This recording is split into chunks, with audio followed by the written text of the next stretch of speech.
এর আগের দিন আমরা ক্লাস 6 এর লেসন নাম্বার 9 কবিতাটির লাইন বাই লাইন বাংলা ব্যাখ্যা করেছি। তোমরা যারা এখনো ওই ভিডিওটা দেখোনি অবশ্যই তোমরা আগে এই কবিতাটা ভালো করে পড়বে।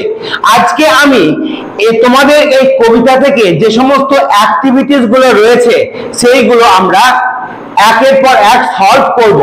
তো প্রথমে দেখো অ্যাক্টিভিটি 1। অ্যাক্টিভিটি 1 এ কি বলেছে? চুজ দ্য কারেক্ট অ্যান্সার, সঠিক উত্তরটি চয়েস করো ফ্রম দ্য গিভেন অল্টারনেটিভস। অর্থাৎ নিচে দেওয়া যে তিনটে করে অপশন দেওয়া আছে সেই অপশন থেকে সঠিক উত্তরটিকে বেছে নিয়ে তোমাদের শূন্যস্থানগুলিকে পূরণ করতে হবে। তো আমরা চলে আসছি কোশ্চেন নাম্বার এ। দেখো, দ্য চাইল্ড উইল গো, শিশুটি যাবে উইথ হিজ ফাদার, তার বাবার সাথে, টু দা, কোথায় যাবে? ফর প্লাউইং, অর্থাৎ কর্ষণ করতে। কোথায় যাবে? আমরা জানি জমিতে অর্থাৎ মাঠে যাবে। তিনটে অপশন আছে দেখো, ফিল্ড, সি, হিলস। আমরা জানি কোথায় যাবে? ফিল্ডে যাবে। Question number B, the child will sing, শিশুটি গান গাইবে টু দা হর্সেস, ঘোড়াগুলির জন্য, অ্যালং উইথ দা, কার সঙ্গে? কোন পাখির সঙ্গে গান গাইবে? প্রথম যে তোমাদের স্ট্যান্ডা সেখানে আছে দেখবা, পেশেন্ট হর্সের জন্য বা ওই ধৈর্যশীল ঘোড়াগুলির জন্য গান গাইবে কোন পাখির সঙ্গে? লার্ভ পাখির সঙ্গে। তাহলে অপশন এ হবে সঠিক অ্যান্সার। এবার দেখো সিয়েরটা, the father sings the seed song, মানে বাবা বীজের গান গাইবে, সিড সং গাইবে হোয়াইল, কখন? রিপিং এর সময়, না সোয়িং এর সময়, না হারভেস্টিং এর সময়? তোমরা জানো আমাদের যে স্ট্যান্ডা নাম্বার 2 রয়েছে সেখানে সিড সং গাইবে কোন সময়? ফসল সোয়িং অর্থাৎ বীজ বপন করার সময়। Question number D, reaping will be done, মানে ফসল কাটা হবে বাই দ্য ফাদার, বাবার দ্বারা, হোয়েন দ্য ফিল্ড ইজ, যখন মাঠের রং কেমন হবে? রেড নাকি ব্রাউন নাকি গ্রিন? যখন ফসল পেকে যায় তখন মাঠের রং কেমন হয়? আমরা পড়েছি ওখানে কবিতার যে 3 নম্বর স্ট্যান্ডায় সেখানে আছে দেখবা ব্রাউন ফিল্ড। তাহলে এখানে অপশন নাম্বার বি অর্থাৎ 2 নম্বর অপশন ব্রাউনটা হবে সঠিক অ্যান্সার। এবার আমরা করব অ্যাক্টিভিটি নাম্বার 2। এখানে কি বলেছে? Complete the following sentences with information from the text. Text থেকে ইনফরমেশন বা তথ্য নিয়ে তোমাকে এই সেন্টেন্স গুলিকে সম্পূর্ণ করতে হবে। তাহলে অপশন এ তে দেখো প্রথমে ড্যাশ রয়েছে, তারপরে আছে will come flocking after the child, মানে আসবে বাচ্চাটির পিছন পিছন। কারা আসবে? আমরা প্রথম যে স্ট্যান্ডার সেখানে 3টে পাখি পেয়েছি। দেখো সেই পাখিগুলোর নাম লিখতে হবে। কে কে আছে? দা রুকস, দা রুকস, কমা, দা ক্রোজ, ক্রোজ মানে কাক, দা সিগালস, দা সিগালস। আর সেকেন্ড স্ট্যান্ডায় আছে দেখো তোমার মার্লস, রবিন অ্যান্ড থাসেস। তাহলে এগুলো লিখতে পারো। তোমাদের অপশনে যদি তোমাদের পরীক্ষায় যদি স্ট্যান্ডা অন তুলে দেয় তাহলে এইটা লিখতে হবে, the rooks, the crows and the seagulls will come for flocking after the child. আর যদি সেকেন্ড স্ট্যান্ডা তুলে দেয় তাহলে কি লিখবে? দ্য মার্লস, দেখো the merles, the robins, the robins and the thrushes, and the thrushes। তাহলে সেকেন্ড স্ট্যান্ডা যদি তুলে দেয় তাহলে আমাদের এই 3টে পাখির নাম লিখতে হবে। এবার দেখো question number B, the plough song will. দেখো প্রথমের যে স্ট্যান্ডা আছে সেখানে দেখো আছে লেখা আছে plough song that braces the cleaving share. কি আছে? তাহলে দ্যাটের পরে আছে দেখো ব্রেসেস দ্য ক্লিভিং শেয়ার। এখানে কিন্তু যেহেতু উইল আছে তাই আমরা ব্রেসেস করব না, আমরা ওটা V1 যখন বসাই প্রেজেন্ট টেন্সে তখন আমরা ইএস যোগ করি যদি third person singular number subject হয়। কিন্তু এখানে যেহেতু উইল আছে তাই আমরা শুধু লিখব ব্লেস, ব্লেস দা ক্লিভিং শেয়ার। অর্থাৎ সেই যে প্লাউ সং সেটা যে ক্লিভিং শেয়ার মানে মাটি দুই ভাগ হয়ে যাচ্ছে ওই জিনিসটাকে আশীর্বাদ করবে। এবার চলে আসো C, the child will go, শিশুটি যাবে, ফর সোয়িং মানে বীজ বপন করতে। তাহলে এটা দেখো 2 নম্বর স্ট্যান্ডায় রয়েছে, কোথায় যাবে, কার সঙ্গে যাবে। The child will go with my father আছে, এখানে মাই ফাদার হয়ে যাবে his father, with his father, তার বাবার সঙ্গে। কোথায় যাবে এটা লিখে দাও, to the red field, to the red field. By the sea এটাও লিখতে পারো, বাই দা সি, সমুদ্রের ধারে, ফর সোয়িং বীজ বপন করার জন্য। এবার চলে এসো কোশ্চেন নাম্বার ডি, দ্য রিপার্স আর ট্যানফেস্ট, মানে ওই যে ফসল যারা কাটে তাদের মুখটা তামার মতন হয়ে যায়, কেন, because of the heat of the sun. এটা দেখবে স্ট্যান্ডা 3 তে রয়েছে, because of the heat, heat মানে উত্তাপ, অফ দ্য সান সূর্যের উত্তাপে। তাহলে এই হয়ে গেল আমাদের অ্যাক্টিভিটি নাম্বার 2। চলে এসো অ্যাক্টিভিটি নাম্বার 3। দেখো এখানে একটা কোশ্চেন আছে, আমাদের অ্যান্সার লিখতে হবে। হোয়াই, হোয়াই মানে কেন, will the father and the child মানে বাবা এবং তার শিশু মানে বাচ্চা ছেলে, সিং গান গাইবে, while ploughing sowing and reaping, অর্থাৎ ফসল প্লাউইং মানে জমি কর্ষণ করার সময়, সোয়িং মানে বীজ বপন করার সময়, এন্ড রিপিং মানে ফসল কাটার সময়। এটাকে তুমি বলতে পারো যে কিসের জন্য গান গাইবে। তাহলে প্রথমটাই দেখো আছে, আমরা 1 নম্বর দিয়ে লিখবো, the father and the child will sing, গান গাইবে, for the প্রথম স্ট্যান্ডায় পেশেন্ট হর্সেস, দ্বিতীয় স্ট্যান্ডায় কাদের জন্য, স্ট্রাইডিং সোয়ার্ডস, the striding showers মানে কঠোর পরিশ্রমী বীজ বপনকারীর জন্য, and তোমার 3 নম্বর যে স্ট্যান্ডা সেখানে কাদের জন্য, for the weary reapers।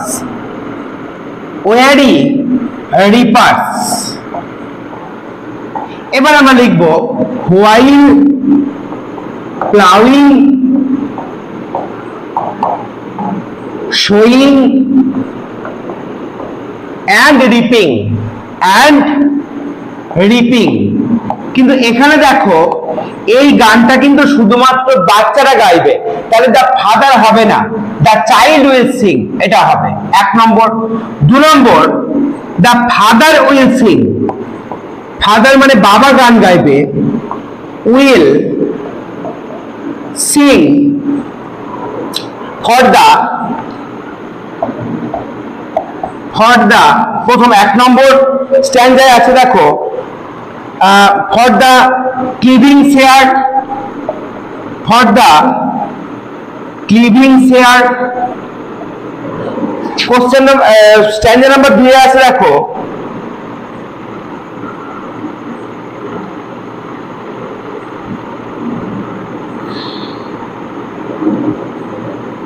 for the seed song, for the seed। আর 3 নম্বরে আছে দেখো and scythe song। এবার লিখো while plowing sowing and reaping, while plowing কমা দিয়ে sowing and reaping। তাহলে দেখো আমরা আলাদাভাবে লিখলাম যে বাচ্চারা গান গাইবে কিসের জন্য আর তার বাবা কেন গান গাইবে, এই দুটো আমরা দুটো লাইনে বা দুটো সেন্টেন্সে লিখলাম। এবার আমরা চলে আসবো অ্যাক্টিভিটি নাম্বার 4। দেখো অ্যাক্টিভিটি নাম্বার 4 এ অ্যাকশন দেওয়া আছে, তোমাদেরকে পাখিদের নাম লিখতে হবে, কোন পাখিগুলি কি কি কাজ করেছে। যেমন ফ্লকিং, প্রথমটা আছে ফ্লকিং মানে এক জায়গায় জড়ো হয়ে আসা, তোমাদের দেখো এই কবিতায় ব্লকিং বলে কোনো অপশন নাই, তাই দ্বিতীয় স্ট্যান্ডায় যে ফ্লকিং আছে সেটাকে ব্লকিং ধরে নিয়ে আমি অ্যান্সার করছি। তাহলে ফ্লকিং মানে ফ্লকিং আফটার দা চাইল্ড, ওই বাচ্চাটির পিছন পিছন এসেছিল প্রথম স্ট্যান্ডায় তিনটে পাখি। দেখো সেই তিনটে পাখি কি? দা রুকস, দা রুকস, দা ক্রোজ কাক, অ্যান্ড দা সিগালস, এই তিনটে পাখি ফ্লকিং করেছিল। তারপর সেকেন্ড স্ট্যান্ডার্ড ধরে নাও যে এটা ব্লকিং অর্থে বসবে, তাহলে কোন তিনটে পাখি ব্লকিং করেছিল? The merles, the merles, the robins and the thrushes, and the thrushes, এই তিন প্রকারের পাখি ব্লকিং করেছিল। এবার দেখো সিঙ্গিং মানে গান করেছিল ওই বাচ্চাটির সঙ্গে, বা ওই যে পোয়েটিক পার্সোনা যে বলছে তার সঙ্গে কে কে গান করেছিল? প্রথম স্ট্যান্ডায় দেখো লার্ভ পাখি গান করেছিল, দ্বিতীয় স্ট্যান্ডায় তোমরা দেখো ফিঞ্চ পাখি গান করেছিল, এন্ড তৃতীয় স্ট্যান্ডায় রেন পাখি গান করেছিল। তাহলে এই হয়ে গেল আমাদের অ্যাক্টিভিটি নাম্বার 4। অ্যাক্টিভিটি নম্বর 5 করব, এটা হচ্ছে answer the following questions in full sentence, অর্থাৎ কমপ্লিট সেন্টেন্সে তোমাকে অ্যানসার লিখতে হবে। Question number A, what are the 3 stages of farming, কৃষি কাজের তিনটে স্টেজ কি কি? দেখো এখানে আমরা তিনটে স্টেজ পেয়েছি, একটা হলো প্লাউইং, 2 নম্বর সোয়িং এবং 3 নম্বর রিপিং। তাহলে দা 3 stages of farming আর তিনটে স্টেজ হলো প্লাউইং মানে মাটি খোঁড়া, সোয়িং বীজ রোপণ করা, অ্যান্ড রিপিং ফসল কাটা, এই তিনটে স্টেজ। আমরা চলে আসবো question number B, what are the different colours of the field, কি ছিল ওই মাঠের বিভিন্ন রং at different stages of farming, কৃষিকাজের বিভিন্ন স্টেজে কেমন কেমন রং ছিল? দেখো প্রথমে রং ছিল গ্রিন, তাহলে আমরা লিখবো the different colours of the field at different stages of farming are, অর্থাৎ যে বিভিন্ন কালার মাঠের এবং কৃষিকাজের বিভিন্ন সময়ে হচ্ছে কি? প্রথমে ছিল গ্রিন, 2 নম্বর ছিল কি? রেড, অ্যান্ড 3 নম্বর ছিল ব্রাউন, এ হয়ে গেল আমাদের 2 নম্বর কোশ্চেনের অ্যান্সার। এবার আসবো কোশ্চেন নাম্বার সি, দেখো what song do the wise man know, অর্থাৎ ওয়াইজ মেন বা জ্ঞানী মানুষেরা কোন গান জানে? Seed song. তাহলে আমাদের এটা দেখবো 2 নম্বর স্ট্যান্ডায় আছে, তাহলে আমরা কিভাবে লিখবো? The wise men know seed, the seed song, বীজের গান, the seed song. Question number D, at what stage of farming, কৃষিকাজের কোন স্টেজে কোন অবস্থায় ইজ দ্য সাইথ রিকোয়ার্ড, মানে কাস্তের প্রয়োজন হয়। তাহলে কি লিখবো? The scythe is required, the scythe is required, কাস্তের প্রয়োজন হয়, at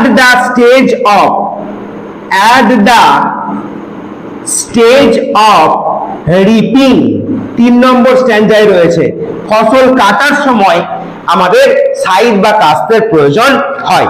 তাহলে এ হয়ে গেল অ্যাক্টিভিটি নম্বর 5।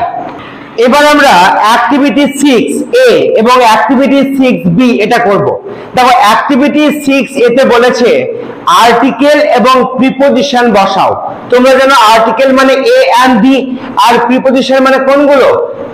বাইরে, ভেতরে, এগুলো on, in, with, under, above, over, এগুলো হচ্ছে প্রিপজিশন। তাহলে আমরা প্রথমে অ্যাক্টিভিটি 6A করব, আর্টিকেল এবং প্রিপজিশন দিয়ে এই সেন্টেন্সটাকে পূরণ করব। দেখো কি আছে, we went dash the park, মানে আমরা পার্কে গিয়েছিলাম। তাহলে কোন জায়গা থেকে কোন জায়গায় গেলে আমরা বসাই টু, তাহলে we went to the park and had a picnic, মানে একটি পিকনিক করেছিলাম। এখানে হ্যাড মানে করা, অর্থাৎ পিকনিক করেছিলাম। আই প্লেড, আমি খেলেছিলাম। ড্যাশ এ স্লাইড, মানে স্লাইড মানে এক ধরনের তোমার ওই যেগুলো এভাবে গোল গোল করে চাকা চাকা করে খেলা হয়, সেটাকে বলা হয় স্লাইড। তাহলে স্লাইডে নিয়ে খেলেছিলাম, তাহলে কোনো কিছু নিয়ে খেলা হচ্ছে উইথ। তাহলে I played with A slide, মানে স্লাইড নিয়ে খেলেছিলাম। এন্ড হ্যাড এই চকলেট, এখানে হ্যাড মানে খাওয়া, আমি একটা চকলেট খেয়েছিলাম। দেন তারপর উই টুক এ ওয়াক, তারপর আমরা হেঁটেছিলাম। তাহলে এই হয়ে গেল আর্টিকেল প্রিপজিশন। এবার চলে এসো activity number 6B, types of sentence. তোমরা জানো সেন্টেন্স 5 প্রকার, কি কি বলো? অ্যাসার্টিভ মানে বর্ণনামূলক বাক্য, ইন্টারোগেটিভ মানে প্রশ্নবোধক বাক্য, ইম্পারেটিভ মানে আদেশ উপদেশ অনুরোধমূলক বাক্য, অপটেটিভ মানে ইচ্ছা প্রার্থনামূলক বাক্য, এবং এক্সক্লামেটরি বা বিস্ময়সূচক বাক্য। এবার দেখো প্রথম সেন্টেন্স আছে ক্যান উই গো দেয়ার। দেখো লাস্টে জিজ্ঞাসা চিহ্ন আছে, তার মানে এটা প্রশ্নবোধক বাক্য, তাহলে এটাকে আমরা বলবো ইন্টারোগেটিভ সেন্টেন্স। Interrogative sentence. আমরা চলে আসবো 2 নম্বর কোশ্চেনে, হোয়াট ফান দে হ্যাড, তারা কতই না আনন্দ করেছিল। এখানে দেখো একটা দাঁড়িয়ে নিয়ে ফুল স্টপ, মানে এটা হলো এক্সক্লামেশন মার্ক, মানে এটা বিস্ময় সূচক বাক্য। তাহলে এটাকে ইংলিশে কি বলা হয়? Exclamatory sentence. Exclamatory sentence. আমরা চলে আসবো question number 3, she was not well, সে ভালো ছিল না। তাহলে এটা দেখো বর্ণনা করছে, তাহলে এটাকে আমরা বলবো অ্যাসার্টিভ সেন্টেন্স বা বর্ণনামূলক বাক্য। আমরা চলে আসবো কোশ্চেন নাম্বার 4, সিট ডাউন, বসে পড়ো। নির্দেশ দেওয়া, তাহলে নির্দেশক বাক্য কোনগুলো? ইম্পারেটিভ আদেশ উপদেশ অনুরোধ, তাহলে এটা হবে ইম্পারেটিভ সেন্টেন্স। তাহলে এই হয়ে গেল আমাদের অ্যাক্টিভিটি নাম্বার 6A এবং অ্যাক্টিভিটি নাম্বার 6B। আমরা এবার অ্যাক্টিভিটি নাম্বার 7A এবং 7B করব। এখানে আমাদের সিনোনিম এবং অপোজিট দুটো রয়েছে। সিনোনিম অ্যাক্টিভিটি 7A, সিনোনিম মানে হলো সমার্থক শব্দ, অর্থাৎ একই যার অর্থ তাকে আমরা বলি সিনোনিম। আর অপোজিট মানে বিপরীতার্থক শব্দ, যাকে আমরা আবার বলি অ্যান্টোনিম। ঠিক আছে, তো অ্যাক্টিভিটি 7A দেখো synonyms, gathering in a group মানে একসঙ্গে জড়ো হওয়া, আমরা কি পড়েছি? ফ্লকিং। ফ্লকিং মানে একসঙ্গে জড়ো হওয়া। তারপরে দেখো আছে নট পুলিশ, মানে বোকা নয়, তার মানে জ্ঞানী, তাহলে এটা হবে ওয়াইজ। ওয়াইজ মানে জ্ঞানী। 3 নম্বর দেখো পার্সনস হু প্ল্যান্ট সিডস, সেই সমস্ত মানুষজন যারা বীজ রোপণ করে তাদের বলা হয় সোয়ার। তাদের কি বলা হয়? সোয়ার, মানে বীজ রোপণকারী। কোশ্চেন নাম্বার 4, থিং জিনিস, ইউজ টু রিপ কর্ন, ফসল কাটার জন্য ব্যবহার করা হয় কি? সাইট। সাইট মানে কি? কাস্তে। কাস্তে ব্যবহার করা হয়। এবার দেখো অ্যাক্টিভিটি নাম্বার 7B, অপোজিট মানে বিপরীতার্থক শব্দগুলির সঙ্গে মেলাতে হবে। প্রথমে আছে দেখো পেশেন্ট, পেশেন্ট হবে ইমপেশেন্ট। পেশেন্ট মানে ধৈর্যশীল, ইমপেশেন্ট মানে অধৈর্যশীল। ওয়াইজ মানে জ্ঞানী, আনওয়াইজ মানে মূর্খ বা বোকা। স্লো মানে ধীরে ধীরে, ফাস্ট, ফাস্ট মানে দ্রুত। জয়েজ মানে আনন্দ, সরস, সরস মানে দুঃখ। তাহলে এই হয়ে গেল আমাদের অ্যাক্টিভিটি 1 থেকে অ্যাক্টিভিটি 7 পর্যন্ত লেসন নাম্বার 9 কবিতাটির সম্পূর্ণ অ্যাক্টিভিটি করালাম। শুধুমাত্র বাকি আছে দুটো অ্যাক্টিভিটি, যেটা রাইটিং সেকশন। এর পরের ভিডিওতে আমি রাইটিং সেকশন নিয়ে আসবো।